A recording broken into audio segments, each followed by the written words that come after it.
Hürmetli Қазақстан başçıları, biz Күршім ауданы Маралды тұрғындарының атынан сөйлеп тұрмыз.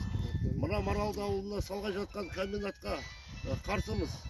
Өйткені оның көп зияны тиетінін мына табиғатқа біліп тұрып, осы мына өңірде тұратын жерлестердің атынан айтатынымыз.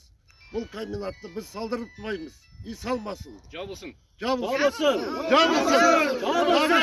Құрметті Қазақстан мемлекетінің басшылары, біз Күршім Маралды ауылының тумалары, Күршім тұрғыны жиналып қарсы болып шақырған Маралды ауылына алтын өндіретін Маралды продейшндер солар фабрика салмақшы, соған түбегейлі қарсымыз. Құрметті Қазақстан өкіметінің басшыларына, біз Күршім ауылында тұратын Маралиха ауылының тұрғындарымыз. Маралиха өңірінде балтай өндіріп жатқан компанияға түгелдей қарсымыз. Қарсымыз! Демалып жатырмыз. Табиғатымыз қандай? Сондай ана неден керек Швейцария сияқты. Ешкім тиіспесін бізге. Біз өзі қарсымыз соған.